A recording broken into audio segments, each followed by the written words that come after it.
Albert Einstein, बिखरे hair style वाला वो साइंटिस्ट जिसे हम सब जीनियस नाम से जानते हैं। But do you know, Einstein की ग्रेट इन्वेंशंस के पीछे उसकी गर्लफ्रेंड का भी कंट्रीब्यूशन था। और तो और वो इंडियंस को पैदाइशी नल्ले बोला करते थे।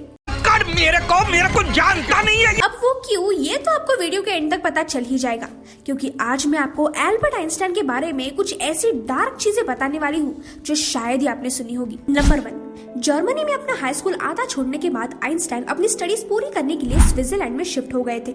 यहाँ उन्हें अपनी एक क्लासमेट मिलेवा मैरिक से प्यार हो गया था। मिलेवा आइंस्टाइन की पहली गर्लफ्रेंड थी। आइंस्टाइन के प्राइवेट लेटर्स जब बाहर आए तो उन लेटर्स से ये पता चला था कि जनवरी 1902 में मिलेवा मैरिक से शादी करने से पहले ही आइंस्टाइन और मिलेवा को एक बेटी हो गई थी। मिलेवा ने इस लड़की को अपने मायके में जन्म दिया था। उन लेटर्स से ये भी पता चला था कि उस लड़के का नाम लिजेल था और वो अपने जन्म से ही मेंटली चैलेंज थी और वो बीमार होने की वजह से एक ही साल में उसकी डेथ हो गई। कुछ लोग कहते हैं कि एल्बर्ट आइंस्टाइन ने लिजेल को कभी देखा ही नहीं था, क्योंकि उन्होंने कभी लिजेल के बारे में कहीं भी मेंशन नहीं किया था। या फिर ये भी पॉसिबिलिटी हो सकती है कि आइंस्टाइन लिजेल के बारे में लोगों को कुछ बताना ही नहीं चाहते। कुछ थ्योरीज तो ये भी कहती है कि ऐसा पॉसिबल है कि आइंस्टाइन और मैरिक ने अपनी लड़की को एडॉप्शन में भेज दिया होगा। नंबर 2, लिजेल के डेथ के एक साल बाद ही आइंस्टाइन और मिलेवा मैरिक ने शादी कर ली और शादी के बाद उनके 2 लड़के भी हुए, जिनका नाम था हैंस एल्बर्ट आइंस्टाइन और एडवर्ड आइंस्टाइन। लेकिन शादी और बच्चे होने के बाद भी एल्बर्ट आइंस्टाइन के बाहर बहुत चक्कर थे। कुछ स्कॉलर्स कहते हैं कि मिलेवा ने आइंस्टाइन को अपने थ्योरी इन्वेंशंस में बहुत मदद की। शादी के बाद मिलेवा ने अपना करियर तो छोड़ दिया था,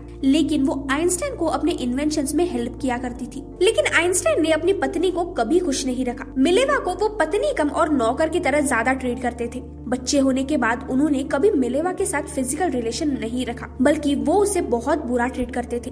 कभी एक साथ खाना भी नहीं खाते थे। उन्होंने अपने लेटर में ये भी लिखा था, I treat my wife as an employee whom I cannot fire. I have my own bedroom and I avoid being alone with her. पर ये सारी चीजें ज्यादा दिन तक नहीं चली। आइंस्टाइन 1912 में मैरिक से सेपरेट हो गए और 1919 में उनका डिवोर्स भी हो गया और इसी के बीच उन्होंने थियोरी ऑफ रिलेटिविटी का इन्वेंशन किया। नंबर 3, डिवोर्स होने से पहले ही आइंस्टाइन का मिलेवा की कजन एल्सा के साथ अफेयर चल रहा था और फिर आइंस्टाइन ने मिलेवा से डिवोर्स के कुछ दिन बाद ही एल्सा लोवेंथल से शादी कर ली। लेकिन अपनी पहली वाइफ मिलेवा की तरह ही एल्बर्ट अपनी दूसरी वाइफ से भी ऑनेस्ट नहीं थे। इस रिलेशन में रहते हुए भी उनके कई और लड़कियों के साथ भी अफेयर होते थे। यहाँ तक कि एल्बर्ट ने तो अपनी दूसरी वाइफ एल्सा लोवेंथल की डॉटर, जो कि उनकी पहली हस्बैंड की हुई थी, उससे भी शादी करना चाहते थे, लेकिन उस लड़की ने शादी से मना कर दिया था और ये सब राज आइंस्टाइन के लेटर से ही रिवील हो पाई है। नंबर 4, एल्बर्ट आइंस्टाइन एक रेसिस्ट थे।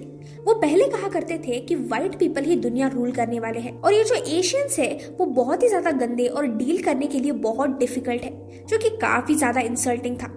लेकिन बाद में उन्होंने ये भी कहा कि रेसिज्म ये गोरे लोगों की बीमारी है। रेसिज्म बिल्कुल अच्छी चीज नहीं है। यानी आइंस्टाइन गिरगिट की तरह अपने रंग बदलते थे। इतना ही नहीं, वो एक बार टूर के लिए इंडिया भी आए थे। उन्होंने अपनी डायरी में इंडियंस के बारे में कुछ ऐसा लिखा था जिसे सुनकर आपको भी बहुत गुस्सा आएगा। एल्बर्ट आइंस्टाइन का मानना था कि इंडियंस बायोलॉजिकली इंफीरियर है, यानी कि पैदाइशी बेवकूफ है। इंडिया का एटमॉस्फेयर और पानी ही ऐसा है कि उसकी वजह से लोग बहुत वीक है। अब इन्हें कौन बताया कि फ्यूचर में हम इंडियंस ही इन गोरे लोगों की कंपनियों पर राज करेंगे। नंबर 5, आइंस्टाइन के सगे बेटे हैंस आइंस्टाइन ने कहा था कि अगर कोई प्रोजेक्ट ऐसा है जो आइंस्टाइन ने बीच में छोड़ दिया है तो वो मैं हूँ। ऐसा इसीलिए क्योंकि आइंस्टाइन अपना सारा टाइम अपने लैब में ही बिताते थे और फैमिली के लिए उनके पास ज्यादा टाइम ही नहीं होता था। आइंस्टाइन अपने बेटे हैंस आइंस्टाइन के भी अगेंस्ट थे, क्योंकि उनका बेटा अपने से बड़ी लड़की से शादी कर रहा था। आइंस्टाइन को वो लड़की फ्रॉड लगती थी। आइंस्टाइन ने उन्हें बच्चे पैदा करने के लिए भी मना कर दिया था, क्योंकि उनका मानना था कि बच्चों के कारण डिवोर्स लेना बहुत मुश्किल हो जाता है। उनका दूसरा बेटा एडवर्ड 20 साल की उम्र में ही शिज़ोफ्रेनिया नाम के डिसऑर्डर से पीड़ित हुआ था। आइंस्टाइन ने फिर उसे भी ज्यादा पसंद नहीं किया और कुछ साल में एडवर्ड भी चल बसा। एल्बर्ट आइंस्टाइन को एक जीनियस कहा जाता है, जिनके जैसे सारे लोग बनना चाहते हैं, लेकिन उनकी ये सारी बातें हमें बताती है कि सिर्फ जीनियस होने से कुछ नहीं होता। एक अच्छा इंसान, अच्छा बाप और अच्छा पति बनना भी बहुत जरूरी है। अगर आपको ये वीडियो अच्छा लगा है तो वीडियो को लाइक करके हमें सब्सक्राइब जरूर करना और अगला वीडियो आपको किस टॉपिक पर चाहिए ये भी मुझे जरूर बताना। Till then, bye bye.